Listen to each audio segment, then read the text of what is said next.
Se trata de una reflexión que resuena en varios de los artículos de este número.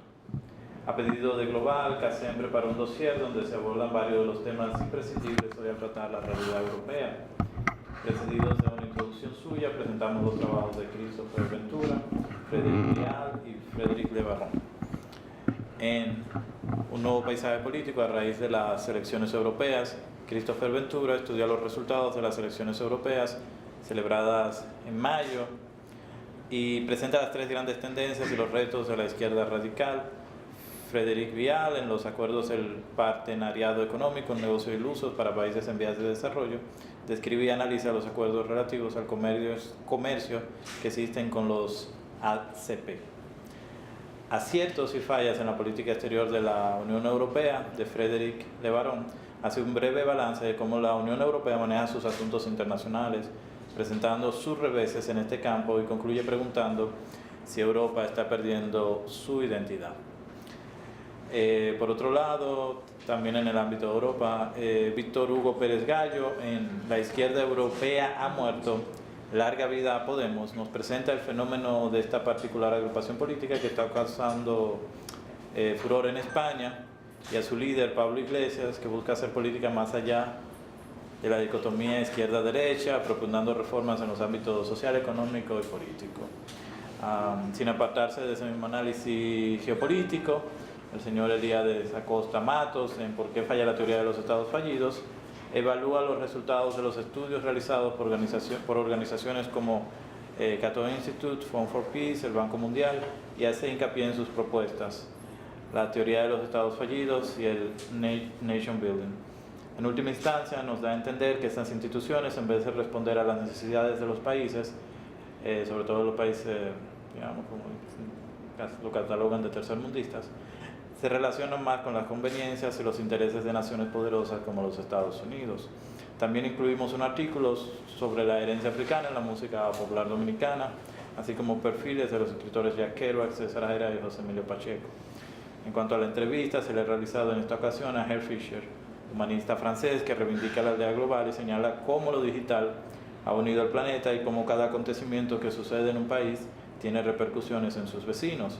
En ese sentido, leer sobre la crisis europea actual nos sirve para conocer no solo el alcance y la influencia que puede tener en nuestros países, sino también para comprender en mayor medida el escenario global. Entonces, aprovecho ahora para presentar al señor Elías Acosta Matos.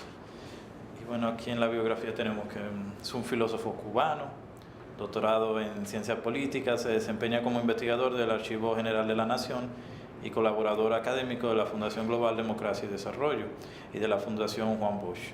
Fue director de la Biblioteca Nacional José Martí de Cuba y presidente de la Asociación de Estados Iberoamericanos para el Desarrollo de las Bibliotecas Nacionales, ABINIA. Bueno, le estamos muy agradecidos por su presencia y bueno, a disfrutar la ponencia. Gracias.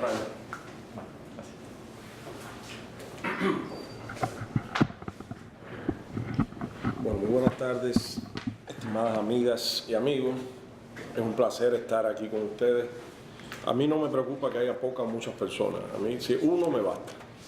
Y como decía Dustin Hoffman, mucho mejor que 100 en una sala son 4 un día de lluvia. Yo sé que son días muy agitados. Yo sé que además hay mucha dispersión en las actividades culturales y científicas de la capital, o sea que a veces cuesta trabajo incluso que la gente se entere, aunque aquí se ha hecho una muy buena labor de divulgación que me consta en las redes sociales y por otros medios. Yo quería agradecer la oportunidad, primero porque considero que Global es una revista muy seria, una revista donde cualquier autor se prestigia publicando. Créanme que sé de qué hablo, yo he publicado en algunas revistas de renombre, y esta no tiene nada que envidiarle a otras que tienen un nombre consolidado. Creo que incluso la comunidad científica, de las ciencias sociales, económicas, filosóficas, etcétera, del país se beneficiaría mucho si tuvieran una relación con Global más fluida. En ese sentido, hay que hacer como hizo el célebre pianista Rubinstein en un concierto de vanguardia en París. O sea, una obra renovadora que cambiaba los códigos de comunicación. Y cuando terminó, después de un enorme esfuerzo tocando 2 horas, nadie aplaudió. Entonces dije, bueno, como usted no ha entendido nada, vamos a empezar de nuevo el concierto. Y empezó el concierto otra vez. Yo creo que Global tiene que partir de eso. O sea, no entendieron, no han entendido la propuesta, vamos a hacérselo otra vez. Porque aquí hay una serie de temas que tienen una candente actualidad, por ejemplo, lo de Podemos, por mencionar uno solo, ¿no? Lo que Podemos ha significado para la izquierda europea y mundial, y lo que de influencia latinoamericana tiene Podemos, sobre todo la revolución bolivariana, que es muy interesante, que América Latina empiece a influir ideológica y políticamente en Europa, cuando siempre ha sido el viaje de Europa hacia América Latina. Yo creo que eso también le da una dimensión nueva y que cualquier persona con curiosidad agradece ese tipo de enfoque en una revista nacional. Me voy a ceñir entonces a lo que publiqué en este número 61, que es la teoría, o sobre la teoría de los estados fallidos, que está tan de moda como tantas otras teorías que nos invaden, que nos regalan, que nos venden y que nos imponen, y que muchas veces gozan del enorme prestigio de la institución que la promueve o de la publicación que la publica, valga la redundancia, pero que cuando uno se detiene a profundizar la metodología, la estructura, el alcance teórico, el discurso, uno se da cuenta de que son realmente endebles y de que nos han vendido un producto deficiente y un producto que además engañoso, porque se persiguen ciertos intereses geopolíticos con el adelanto de ese tipo de pensamiento. Por eso titulé este ensayo, ¿por qué falla la teoría de los estados fallidos?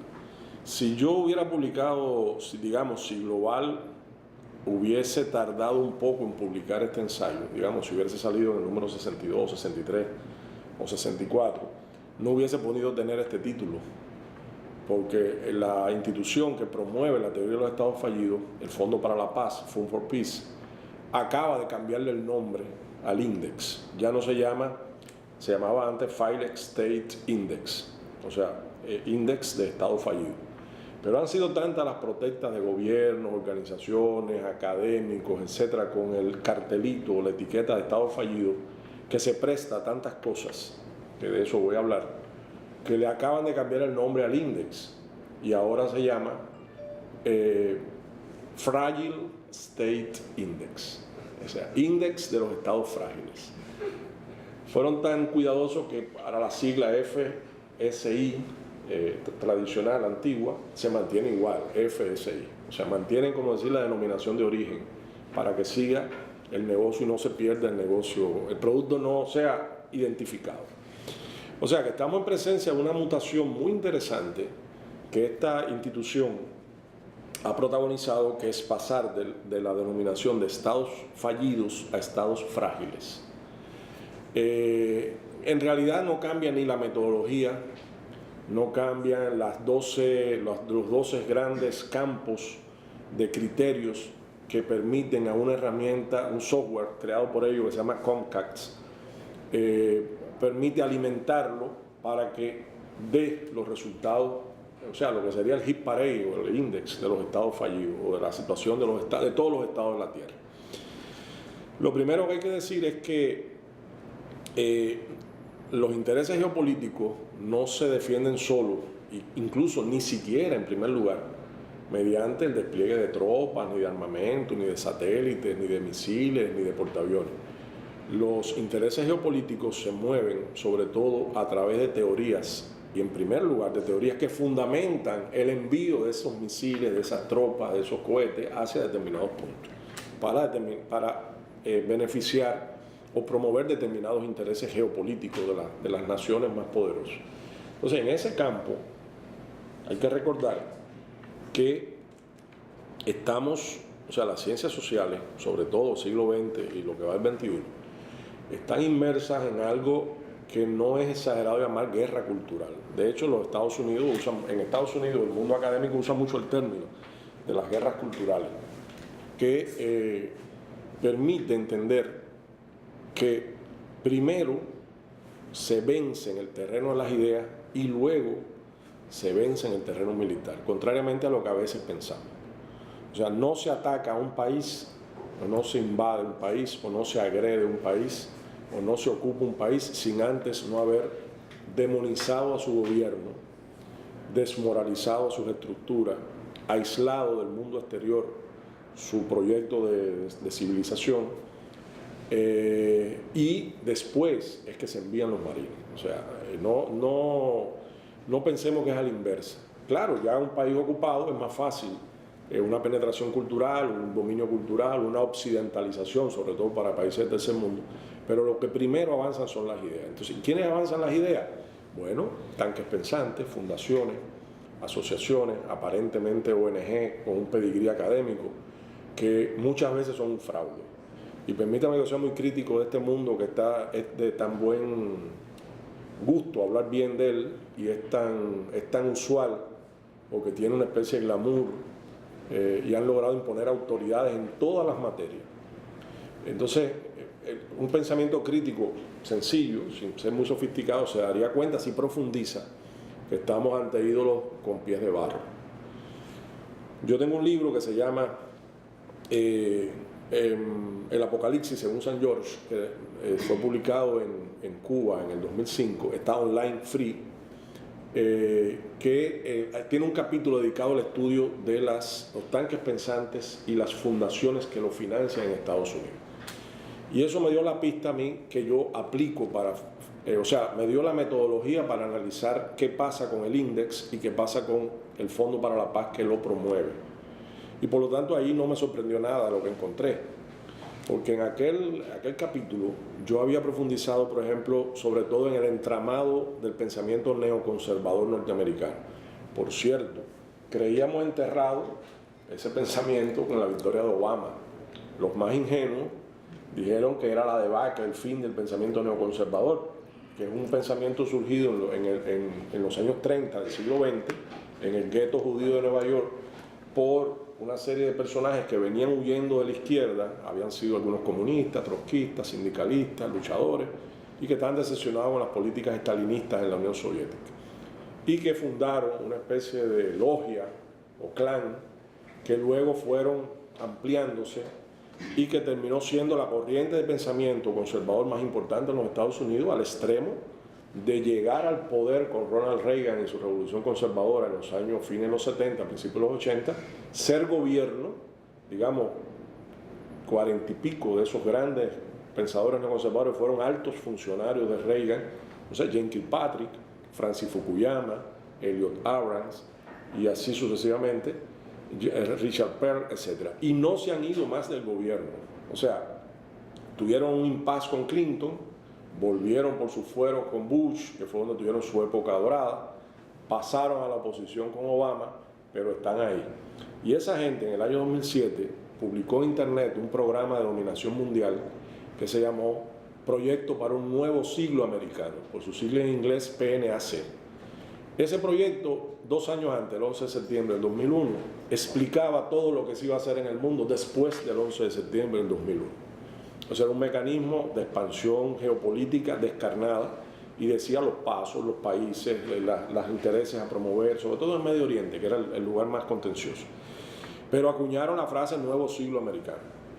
Esa frase, por supuesto, el proyecto ya antes de llegar Obama al poder naufragó, ya con los empantanamientos, las guerras preventivas de Bush en Afganistán e Irak, ese proyecto empezó a declinar y desapareció ya cuando Obama llega al poder. O sea, lo disuelven, pasan todos a la oposición, no sé, Dick Cheney y todos estos personajes siniestros, pero el término desaparece. Ayer volvió a aparecer en la prensa el concepto Nuevo Siglo Americano, como si no hubiera memoria y como si no se hubiera estudiado.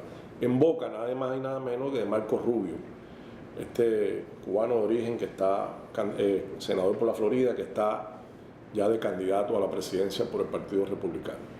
Y viene a hablarme Marco Rubio ayer del Nuevo Siglo Americano.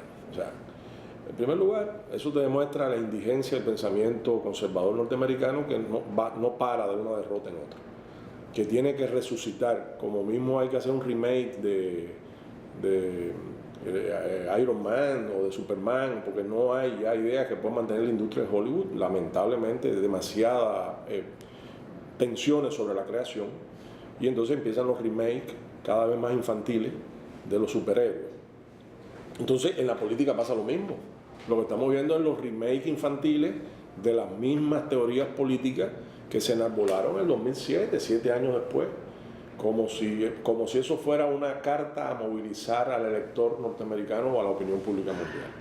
Entonces, cuando yo estudié esos tanques pensantes, Rand Corporation, Heritage Foundation, Brookings Institution, American Enterprise Institute, que son los grandes tanques pensantes norteamericanos, yo me di cuenta que ellos promovían un debate falso sobre la base de teorías falsas, porque las fundaciones que lo financian le pagaban para eso.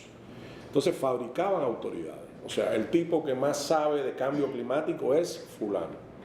Ese fulano le publican 40 libros, lo hacen hacer giras de conferencia por el mundo, lo promueven como la gran personalidad, le buscan entrevistas con figuras de primer nivel y hacen una gran autoridad cuando realmente no lo es. Y hay gente humilde en el tercer mundo y en el primer mundo que sí tiene autoridad para hablar del tema y que nunca sale a la palestra pública.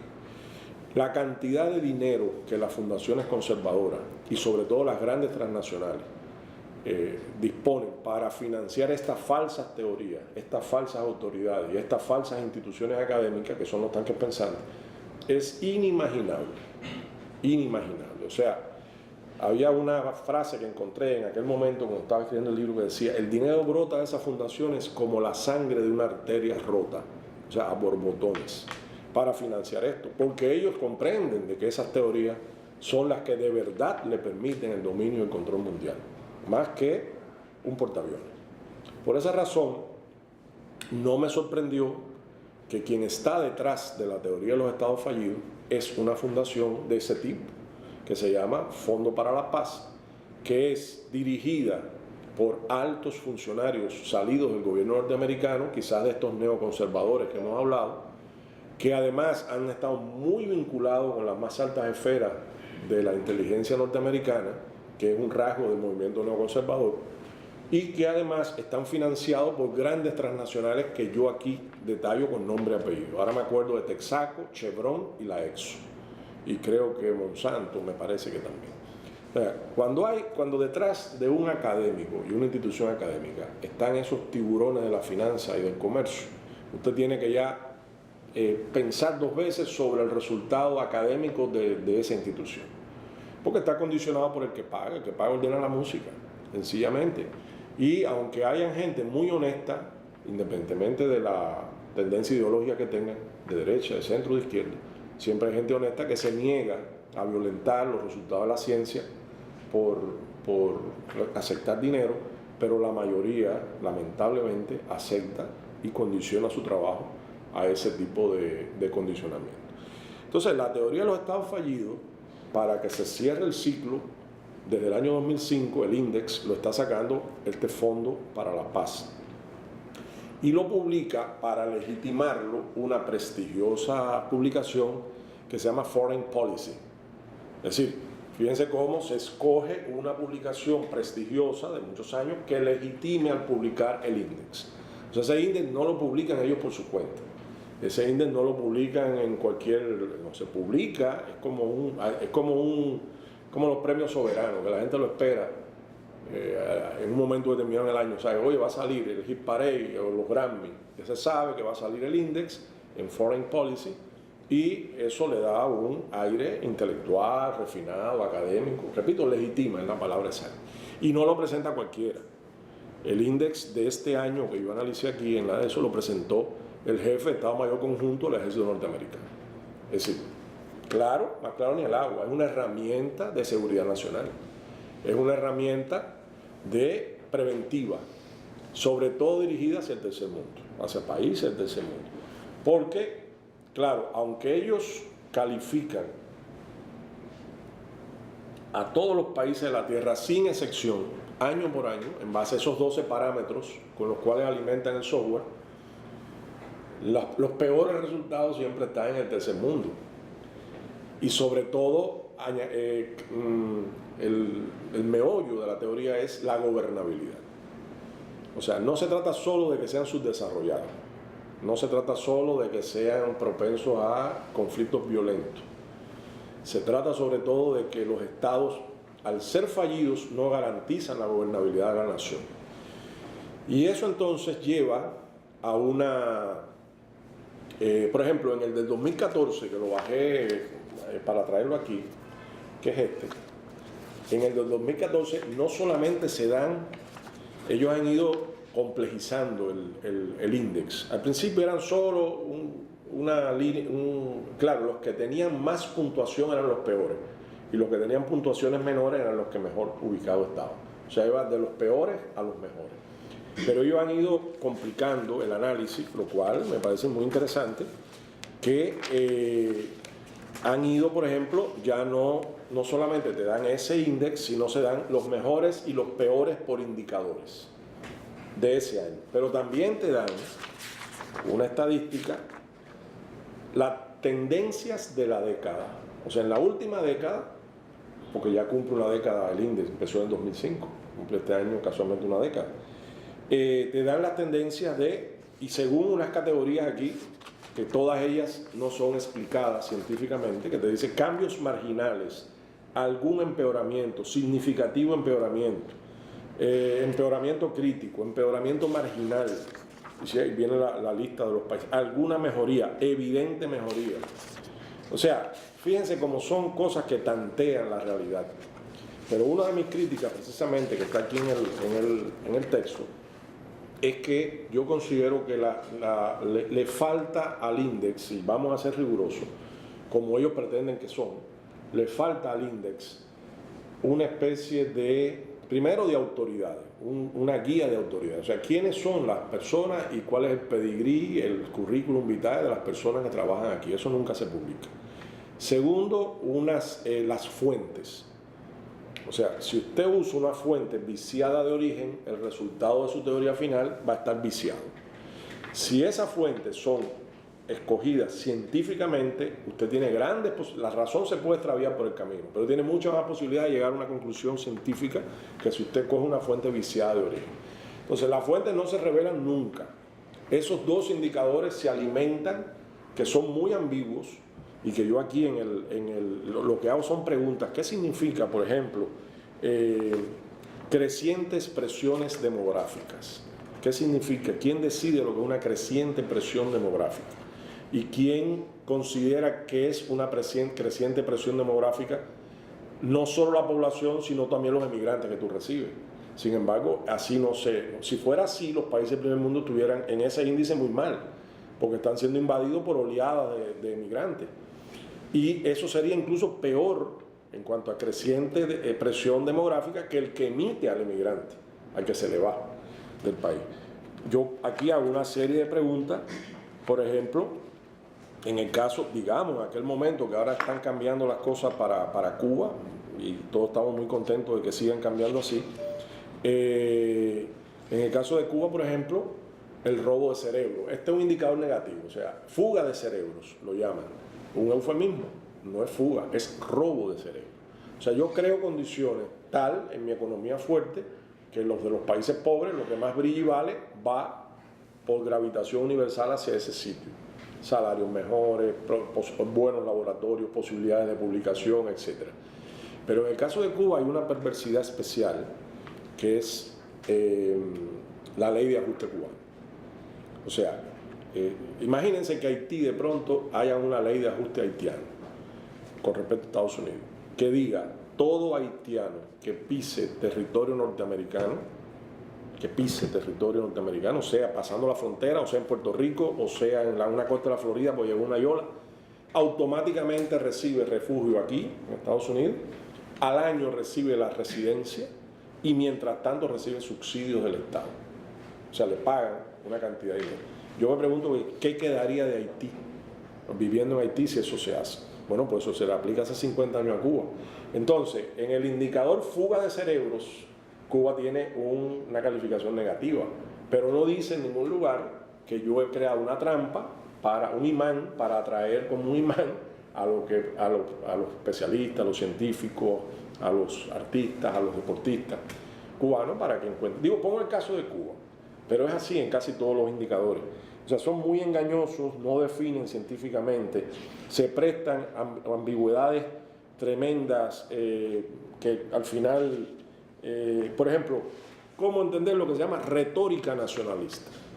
O sea, es un indicador negativo. Los países donde abunda la retórica nacionalista tienen una mala calificación. ¿Qué es retórica nacional? Pero los catalanes, ¿alguien le ha dado? Por tener una retórica nacionalista, ¿alguien le ha dado a España una mala puntuación? No. Pero entonces sí, los venezolanos enarbolan la bandera más grande que han hecho ahora contra el imperio y demás. No, eso es retórica nacionalista. Como Miranda. ¿Cómo? Como Miranda aquí sería retórica. O Loma Miranda aquí sería retórica nacionalista. Por eso digo que son criterios engañosos, ambiguos, no científicos, que requieren una gran discusión teórica previa para llegar a acuerdos y consensos, que no se hace, se impone ese criterio. Entonces, el resultado es un índice que preocupa. ¿Y por qué preocupa? Porque, bueno, cuando usted ve la lista de los países que están peor, por ejemplo, alerta muy alta en el 2014, es decir, los peores de los peores. Sudán, Somalia, República Centroafricana y el Congo. Es decir, esos países ya, aunque no se diga abiertamente, están siendo objeto de acciones militares por parte de Estados Unidos y de la OTAN. Unas encubiertas, otras abiertas, etc. Alerta elevada, Afganistán, Chad, Yemen, que ahora está siendo bombardeado, Haití, que está en el 9º lugar en orden descendente, quiere decir, está entre los 10 peores. Haití, bueno, ayer mataron un cabo chileno en una protesta, ahora hay un movimiento ahí raro, pero eso es el preámbulo y es la preocupación que yo expreso en el artículo. O sea, como tal, eso sería un juego teórico perverso pero inofensivo si solo fuera una teoría. Pero esa teoría fundamenta lo que viene después, que lo analizo aquí en declaraciones de Francis Fukuyama y otros personajes que secundan la teoría, ¿no? El problema es que cuando te declaran fallido y cuando te declaran sostenidamente fallido durante una década, y aquí hay los estados fallidos durante una década, es muy interesante, usted lo puede, está en internet, esto es también libre y se puede bajar. Por ejemplo, los estados fallidos en la década más sostenidamente fallidos.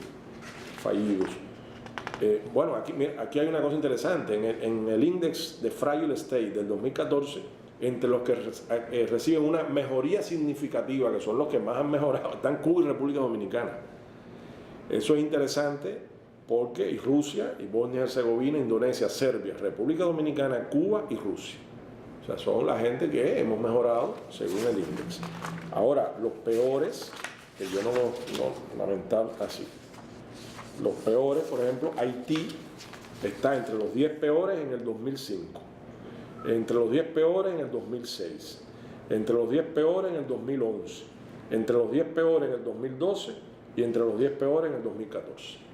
El caso de Haití, yo busqué que fuera más o menos cercano a nosotros para tener una referencia. Entonces, el problema es que detrás de la teoría viene un corolario, una consecuencia que se llama nation building, o sea, la construcción de naciones o la construcción de estados. Si dicen que el Estado es fallido y lo dejan, bueno, pero no, dicen que el Estado es fallido y ponen manos a la obra para transformarlo, por muchas vías. Unas son presiones económicas, otras son sanciones, otras son aislamientos y bloqueos, otras son campañas de desprestigio y erosión de su imagen, y otras son invasiones directas, bombardeos, invasiones, ¿para qué no? Para restablecer un Estado que, siendo fallido, amenaza la seguridad de sus vecinos y de todo el mundo. Entonces, por ejemplo, si uno mira la situación del narco en México y la beligerancia que tiene, que es capaz de hacer las cosas que está haciendo en México, que además está en la frontera con los Estados Unidos, dice, ese sería el primer Estado fallido que habría que intervenir para evitar que ese caos invada a los Estados Unidos por muchas vías. Sin embargo, México no está en ninguna de las prioridades, o sea, no está entre los peores ni está entre las prioridades. Pero un país que, o sea, tú puedes decir, bueno, Yemen está alejado, está siendo bombardeado. Ah, pero hay una jugada geopolítica. Lo que se hace en Yemen es golpear a Irán por la influencia chiita y porque creen que Irán puede ganar terreno. ¿Y quiénes están bombardeando Yemen? ¿Y quién, perdón, es decir, Yemen? Bueno, pues los enemigos tradicionales de Irán, que son Arabia Saudita, los Emiratos, los países, las monarquías del Golfo, que son enemigas viscerales de la revolución del año 79 que lideró el Ayatollah Khomeini, porque fue una revolución popular islámica. Y las monarquías odian, como el diablo a la cruz, las revoluciones populares, que son la negación de las monarquías. Entonces, ese antinomio, Arabia Saudita, Irán, es lo que ha determinado que ese estado fallido que es Yemen se ha bombardeado con una prioridad.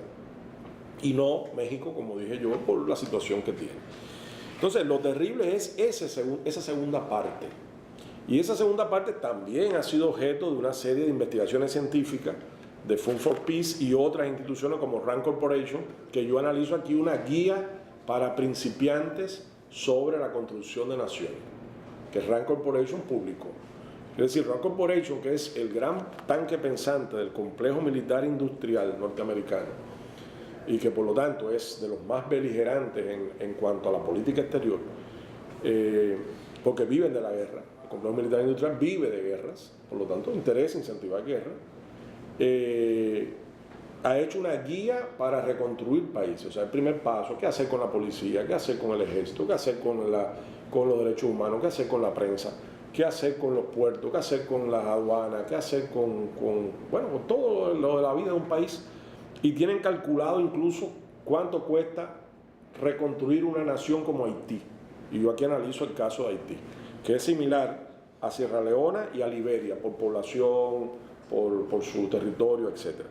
Entonces ellos tienen aquí contado cuánto costaría si el ejército lo hago con locales, o sea, renuevo el ejército con fuerzas locales, cuesta tanto. Si tengo que invadir con mi fuerza, cuesta tanto.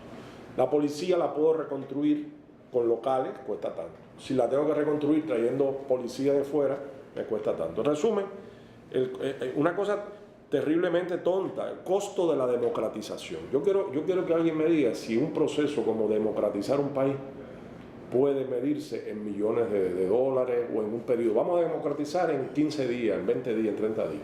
Eso demuestra poco rigor, porque los procesos de democratización de un país son procesos internos, que incluso tienen que estar anclados en la cultura nacional, en la historia nacional. Porque además, ¿cuál es la receta universal para democratizar? ¿Copiar qué modelo? ¿Cuál es el modelo que debemos copiar? ¿O nos va a imponer un modelo único de democracia mundial? Entonces, bueno, eso es discutible porque cada nación tiene su propia historia, tiene su código, tiene su evolución y no hay un solo modelo de democracia para todos los países del mundo. Entonces, aquí en Haití costó la democratización 50 millones. O sea, con 50 millones tú puedes comprar la democracia de un país. Eso es absurdo. Y esto lo dice Fund for Peace, que pretende ser científico. Y el costo total para hacer Haití feliz sería unos 15.600 millones de dólares, según este cálculo.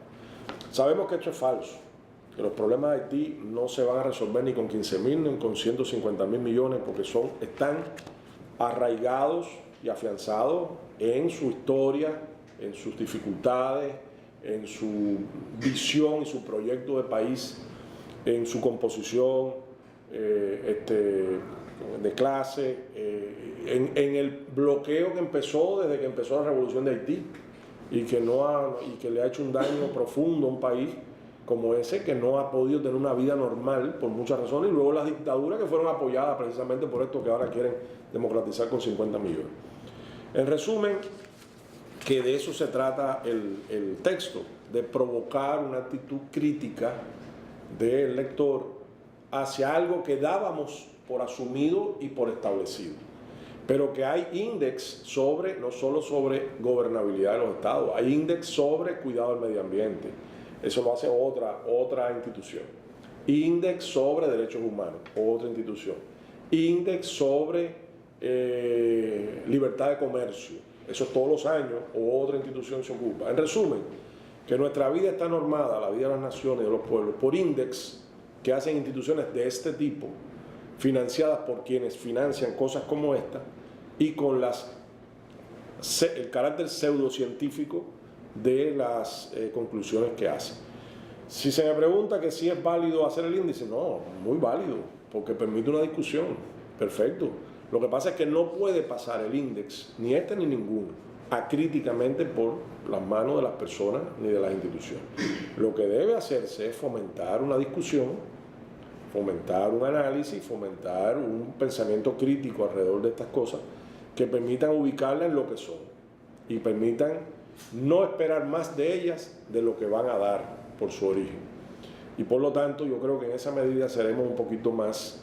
además, ¿por qué las instituciones de ese mundo no pueden hacer su índice y dar su valoración de lo que hacen los demás? ¿Por qué solo el índice tiene que ser una institución norteamericana? Porque la lógica es que esto lo hiciera la ONU.